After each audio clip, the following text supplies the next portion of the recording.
一剑掩万法，感觉特别高大上。 Halo semuanya dimanapun kalian berada, semoga baik-baik saja. Kali ini saya akan melanjutkan alur cerita Donghua yang sebelumnya, yaitu The Return of God, atau bisa disebut Zhu Tianji. Oke, tanpa berlama-lama, seperti biasa, duduk manis dan dengarkan dengan seksama, seruput kopinya, sebat rokoknya. Film pun dimulai. 只能走一步看一步，吸收更多精气，将真元变得与精气属性相似。 Kisah berlanjut, Lin Fei dan Tianxing sedang melawan kerumunan iblis ular. Mereka terjebak sebab sebelumnya Tianxing terpapar halusinasi dari kaisar iblis yang menyebabkan Tianxing keluar dari lingkaran dan harus bertarung dengan iblis ular. Mungkin kejadian ini tidak terjadi jika Tianxing tidak keluar dari lingkaran milik Lin Fei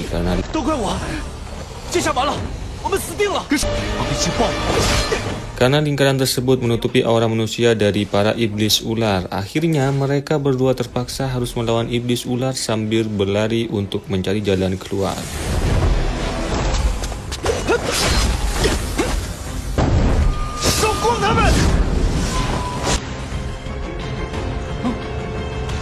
Kemudian Lin Fei menanyakan kepada Tianxing apakah benda teleportasi yang digunakan Tianxing sebelumnya bisa digunakan kembali. Tianxing mengatakan kalau benda yang ia gunakan hanya bisa digunakan sekali saja. Lalu Tian Fei meminta benda teleportasi itu untuk disempurnakan agar bisa digunakan 2 kali.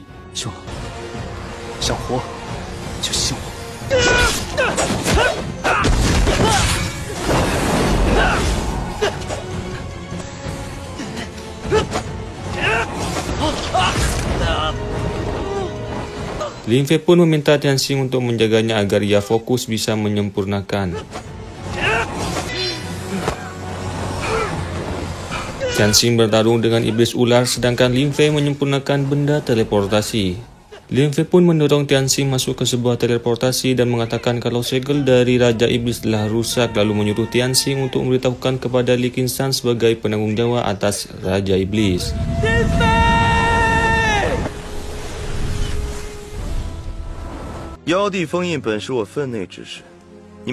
Selang beberapa waktu, Li Qingshan langsung pergi menuju tempat Lin Fei berada. Kemudian Lin Fei tiba-tiba diserang oleh Raja Iblis Ular. Lin Fei berusaha melawan tetapi usahanya nihil.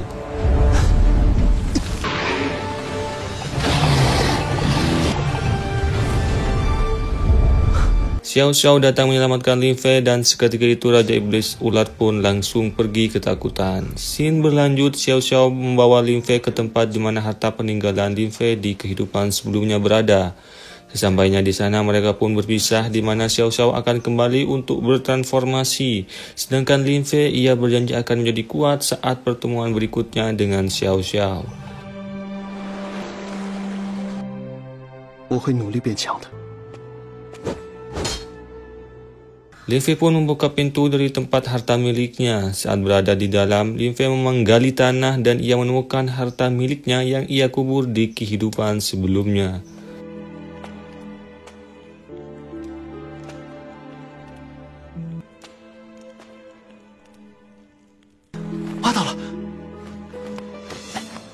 Kemudian Lin Fei sangat bahagia melihat harta yang membuat ia belajar teknik 1000 pedang di kehidupan sebelumnya. Namun tak disangka saat Lin Fei mengambil harta tersebut, tiba-tiba harta itu pecah.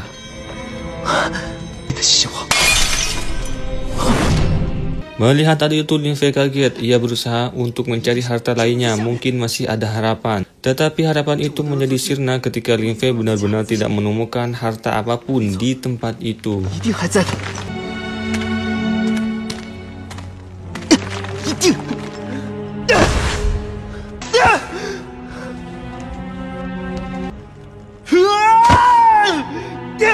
Kemudian Lin Fei saat berjalan secara tidak sengaja menendang sebuah kotak. Nampaklah sebuah emas murni Tianyi.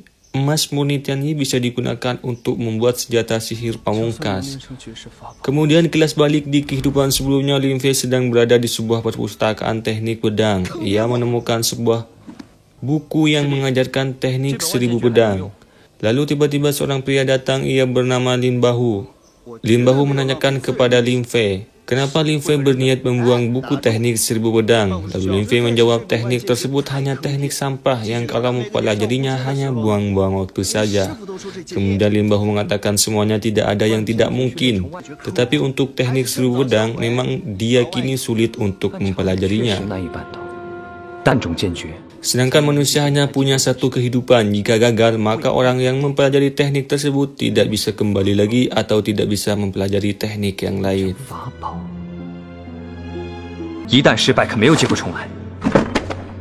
Akhirnya Lin Fei memutuskan di kehidupan sekarang ia akan mengubah kehidupannya tidak seperti sebelumnya. Lalu Lin Fei yakin kalau ia akan membuat tubuhnya menjadi senjata sihir yang mana jika ia gagal, maka Lin Fei akan menjadi seorang yang tidak berguna alias sampah.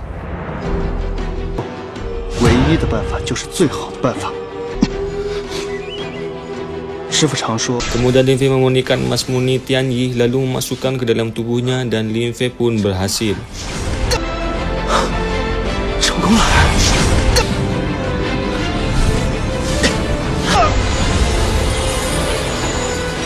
Tidak lama kemudian tubuh Lin Fei tidak stabil, ada tekanan dari kekuatan emas murni Tianyi.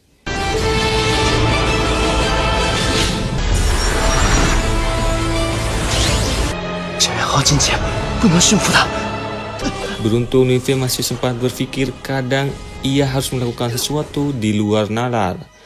Lin Fei mengambil langkah untuk memurnikan pedangnya lalu ia memasukkan ke tubuhnya. Akhirnya Lin Fei mengerti ia harus menyerap kekuatan bawaan dari emas murni Tianyi. 吸收更多精气，将真元变得与体内的真元与先天精气属性不同，难以融合，精气属性相似，才不会有排斥反应。